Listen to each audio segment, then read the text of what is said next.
If you have been using tools like Bolt or Lovable to build apps, you know there are fantastic tools for quick prototyping, front ends, and customer facing applications. But here's the thing, when it comes to building internal business tools with real databases, role based permissions, and enterprise security, those tools were not designed for that. That's where ToolJet comes in. It's specifically built for internal business applications, admin dashboards, workflow tools, data management systems, enterprise grade security, backed in from day one. Today I'm building a complete employee onboarding tracker from scratch. We are taking real world database connections, role based access control, and production deployment, and we are doing it in under 15 minutes. Before we build, let me quickly explain when you should use ToolJet versus tools like Bolt.new or Lovable.dev, because they serve different purpose. Bolt and Lovable are incredible for rapid prototyping, front-end applications, landing pages and marketing sites, customer-facing products, quick MVPs to test ideas. They are fast, they are visual, and they're perfect for those use cases. But here's what they are not built for. 1. Connecting to your company's internal database with complex queries and relationships. Number 2. Implementing role-based access control where different users see different data based on their permission. Number 3. Self-hosted deployment on your own infrastructure for data compliance and security. Number 4. Audit logs, SSO integration, and enterprise compliance features required by IT departments. Number 5. Building tools that handle sensitive business data, employee records, and financial data. ToolJet was built specifically for these scenarios. It's positioned as AI as the end of low-code era because it combines AI speed with enterprise requirements that internal business tools actually need. So if you're building a customer-facing app or quick prototype, use Bolt or Lovable. But if you're building internal tools for your operations team, your HR department, your finance team, or any internal business function, that's where ToolJet shines. Alright, now let's actually build something and see this in action. Alright, so to access ToolJet, just go to tooljet.ai or just click on the link in description, and then you can just open this landing page. Now you can just start using it for free. Simply just click on that try for free button. Now you can just log in using your Google account. Once you're logged in, this is how to look like. Now you can connect a data source, or you can just explore any templates, or you can just like create a blank app. First, let me just show you the different data sources that you can connect in here. So if you just click on this connect to data source, and now you can see you can connect any of these different data sources. So you can connect MongoDB, you can connect my favorite Airtable, or in fact you can just like connect Google Sheets as well. You can also connect different cloud storages like AWS S3 and Azure as well. But let's just start creating something, and let me just show you that how exactly it works. You can also explore plenty of different templates from here. If you just click on this, and now you can just see a plenty of different templates in here.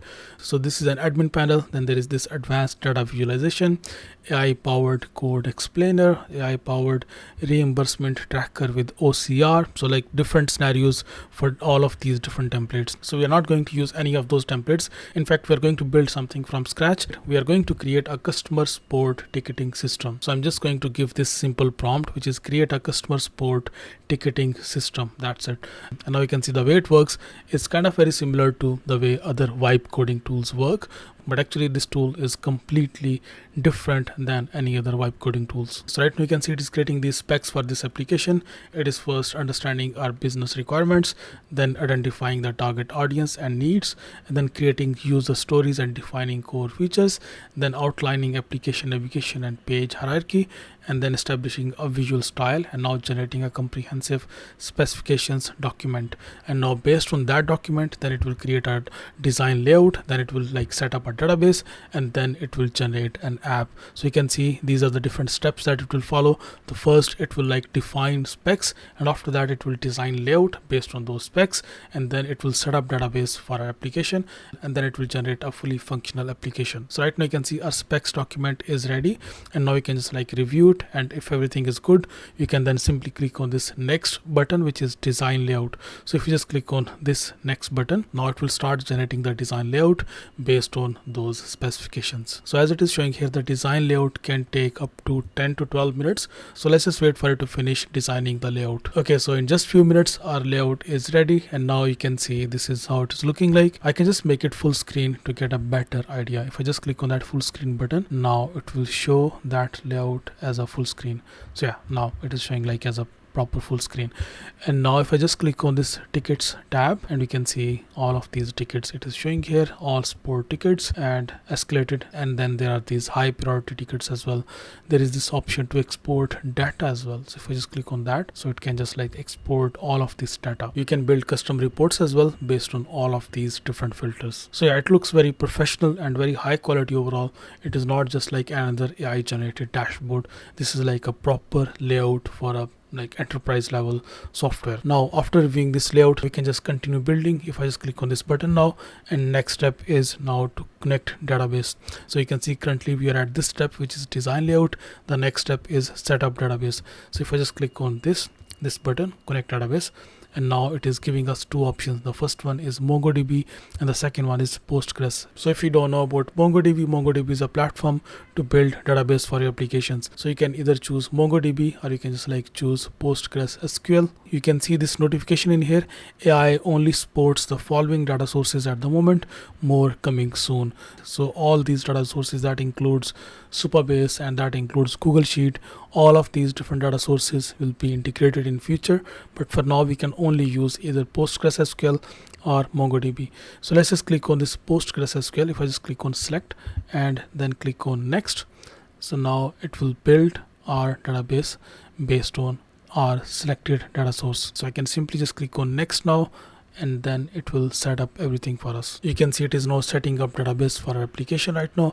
First it is analyzing our data requirements and relationships, then it identified primary entities and their attributes, then it defined table structures and column specifications, then establishing primary keys and foreign keys relations, and then creating indexes for optimal query performance, and then designing normalized schema to eliminate redundancy. So if you have never created a database before, so you can consider that all of this work could take like literally so many days to set up a database for this application, but now AI is actually setting up everything for us automatically. Right now you can see it is creating database schema for us, and based on that database schema, then it will set up everything for us. It will create different tables for us. So let's just wait for it to finish. Okay, perfect. Now it has created this database schema, and now you can see there is this first table which is departments, then there is user roles table, then you can see there are different column name and different data types in here. So you can see in all of these different tables we got different kind of data types. So in total we got all of these different tables, that includes